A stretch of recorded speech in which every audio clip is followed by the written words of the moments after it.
예, 안녕하세요. 지난번에는 경기도 신도시의 과거의 데이터 패턴 같은 것 좀 봤는데요.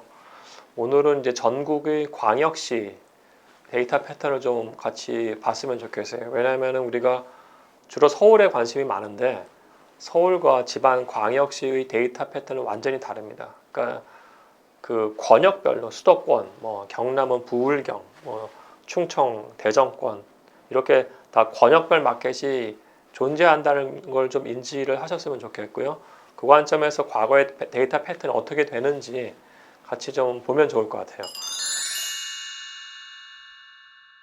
우선 이 슬라이드를 보면은 좀 복잡하긴 합니다만은 여기서 이제 제가 여러 광역시죠. 뭐 서울하고 그다음에 인천, 대구, 광주, 대전, 부산, 울산 하고요. 그리고 그냥 도에서는 경기도하고 경상남도 정도를 넣었고요. 그다음에 전국 데이터를 한번 봤습니다. 모든 것들을 다 하는 건데 딱 이렇게 때려 넣은 다음에 보면은 대략적으로 뭐 비슷하게 보이는 수도 있을 것 같아요. 뭐 대충 뭐 이렇게 가다가 뭐 이렇게 가지 않냐 뭐 이런 식으로 볼 수가 있을 것 같은데요. 근데 이게 우리가 시점별로 확 나눠버리면은 이게 전혀 다른 마켓이라는 걸 볼 수가 있습니다. 예를 들어서 지금은 2013년 1월을 100으로 놓고 지수를 만든 거거든요. 그러면 이제 이거를 2013년 이전만 본다고 했을 때 마켓의 트렌드는 완전히 달라요. 예를 들어서 이렇게 되는 겁니다. 이렇게 보시면은 이 상위 이 부분하고 이 밑에 부분은 전혀 다르게 간다는 걸 보실 수 있을 것 같아요. 이 세 개는 어떻게 트렌드 자체는 올라갔다가 꺾였다가 다시 올라갔다가 내려가는 트렌드가 보입니다.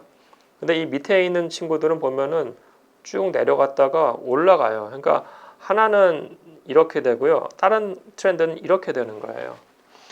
즉 위에서부터 우리가 보시면은 이 세 개 지역은 서울, 경기, 인천입니다.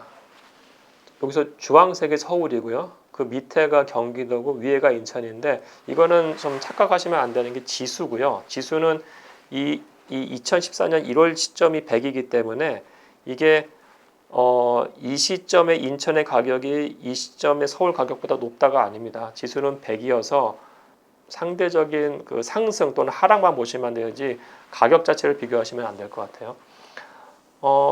보시면은 이제 이 세 개는 같이 가요. 같이 가는 것이고 다만 여기서 약간 좀 재미있는 건 뭐냐면은 이 선이에요. 전국인데 전국이 이 친구입니다. 그러니까 이게 왜 중요하냐면요. 전국은 이 밑에 있는 광역시의 영향을 받는 게 아니고 이 세 군데 영향을 그대로 받습니다. 즉, 이 수도권이라는 부동산 시장이 우리나라에서 반 이상을 차지하기 때문에 얘가 엄청나게 전국의 아파트 지수라는 거, 여기에 영향을 미쳐버려요. 근데 전국의 아파트 지수라는 거는 이거는 기타 타 광역시하고는 전혀 다른 흐름을 보인다는 겁니다. 따라서 우리가 뭐 어떤 뉴스에서 전국 부동산이 어떻게 됐냐 하고 말씀을 만약 한다고 하면 이거는 수도권 아파트 가격이 굉장히 그 안에서 큰 비중을 차지하기 때문에 수도권 아파트의 영향에 따라서 굉장히 큰 영향을 받는다. 그렇게 보셔야 될 것 같아요. 이 부분은 지금 이 선은 서울시고요. 서울시고 지금 이제 다른 데들 몇 개만 뽑아봤어요. 그러니까 광주하고요. 대구하고 울산만 뽑았는데 아까 말씀드린 것처럼 서울시의 트렌드하고 이런 다른 광역시의 트렌드하고 완전히 다릅니다. 이거 아까 말씀드린 것처럼 이거는 2013년 이전입니다. 보시면은 이렇게 올라갔다가요. 이 시점이 2008년 위기예요. 2008년 위기고 그때 이제 이자율을 300bps 낮추면서 다시 반등했다가 2009년부터 2014년까지 장기를 계속 침체를 갔습니다. 이건 서울시고요. 근데 다른 도시들 보면은 광주 같은 경우에는 2008년 위기 그런 거 없어요. 쭉 가다가 이때부터 그냥 상승으로 들어가요. 2010년부터요. 광주 같은 경우에. 대구 같은 경우에는 약간 좀 내려가다가 다시 상승 트렌드고요. 따라서 이 특히 이제 올라갔다가 하락되는 패턴은 이거는 거의 수도권에서 나타나는 패턴입니다. 그러니까 제 말씀은 2010년대 초반에 가격의 패턴을 보면 수도권과 비수도권이 완전히 다른 겁니다. 수도권이 하락할 때 비수도권은 굉장히 상승을 했었어요. 그래서 제가 봤을 때 가장 중요한 것 중에 하나는 우리나라는 이제 이 권역별로 전혀 다른 시장이라는 겁니다. 그러니까 예를 들어서 수도권 마켓이라는 것이 존재를 하는 거고, 뭐 충청권 마켓, 그리고 부울경 마켓 이렇게 보셔야 될 것 같아요. 제가 봤을 때 크게 봤을 때 여기하고요, 이 부울경 마켓이 중요하고, 그다음에 광주하고 이 대구시가 마켓이 따로따로 존재하는데 그래서 크게 수도권, 부울경, 광주, 대구, 충청, 대전권 이렇게 한 5개 정도의 권역으로 나눌 수 있지 않을까 그렇게 봅니다. 강원도하고 제주도는 되게 죄송합니다만 마켓 사이즈가 너무 작아서 인덱스를 만들 때 굉장히 좀 튀어서 우선 이 본 슬라이드는 제외했습니다. 이 보시면은 이 수도권 같은 경우에 전반적인 트렌드 자체는 거의 같이 가요.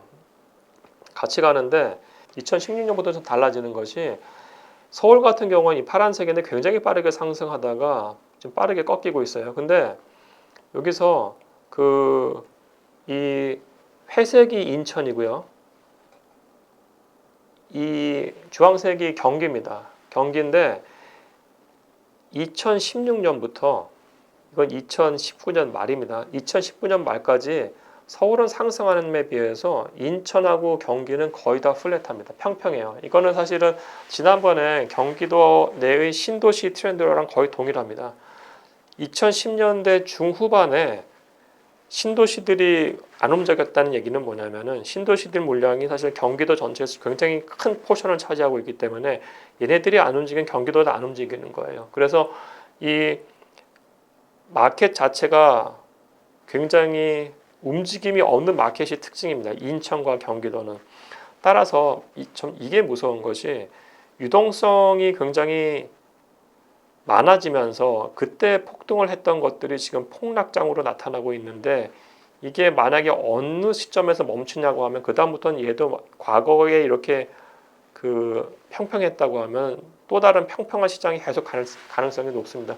따라서 서울과 같은 수도권이어도 서울과 인천, 경기는 앞으로 전혀 다른 상황이 될 가능성이 높습니다. 네, 그래서 아까 말씀드린 것처럼 이거는 이제 2013년 이후만 따로 뽑은 것이고요. 아까 말씀드린 것처럼 2016년하고 2020년을 봤을 때 이 부분입니다. 인천과 경기가 굉장히 평평한데 서울이 많이 상승을 했다는 부분이고 2020년 이후에 같이 오른 거는 이건 유동성 효과고요. 그리고 지금 같이 빠지고 있다는 부분이 중요하고 이 인천과 경기가 나중에 빠져서 평평해진다고 했을 때 인천과 경기는 평평해지더라도 서울은 언젠가 다시 반등할 수가 있다는 그 큰 차이점이 향후에 존재할 겁니다. 이 부분이 이제 충청권입니다. 충청권은 대표적으로 이제 대전하고 세종시만 봤는데요. 세종시 같은 경우에 이제 시장이 형성되기 시작한 것이 대략 2010년대 중반이기 때문에 그때부터 이제 그 아파트 가격 지수가 있다고 보셔야 될 것 같고, 다만 그것과 상관없이 이 충청권의 대전만 보더라도요. 이 시점이 이제 2011년, 12년 시점입니다. 그때부터 이때까지 이것도 마찬가지로 2019년입니다. 2019년 말 그때까지 대전은 거의 움직임이 없는 시장입니다. 세종도 거의 움직임이 없었고요. 다만 이게 이제 작년과 재작년에 이제 갑자기 급등했던 것들이 나타나죠. 마찬가지로 유동성 효과입니다. 그래서 유동성이 빨리 빠지면서 지금 가장 타격을 입는 시장이 사실 세종이에요. 세종 같은 경우에도 나중에 마켓이 안정화된다고 하면은 대전과 함께 거의 움직임이 없는 시장의 성격을 보여줄 가능성이 높습니다. 왜냐하면 추가적인 수요가 들어오지 않는다고 했을 때 그 광역시마다의 특징이라는 것은 거의 움직임이 없는 시장일 겁니다. 이게 서울과 다른 광역시의 대표적인 차이가 될 가능성이 크고요. 여기는 이제 부울경입니다. 부산, 울산, 경남인데요. 이건 굉장히 독특한 것이 이 시점이 이제 2020년입니다. 2019년 말이고요. 보시면은 이 울산 같은 경우에 조선업이 좋았었기 때문에 2006년 이후에 글로벌 위기와 상관없이 그냥 계속 좋았어요. 그리고 이게 부산과 경남도 마찬가지로 쭉 좋았습니다. 쭉 좋다가 조선업 위기가 터지면서 그 울산이 굉장히 안 좋아지고요. 마찬가지로 울산이 경남에서 차지하는 비중이 크니까 경남 안 좋고 부산도 안 좋아지는 그 패턴이 나타납니다. 그리고 이제 유동성이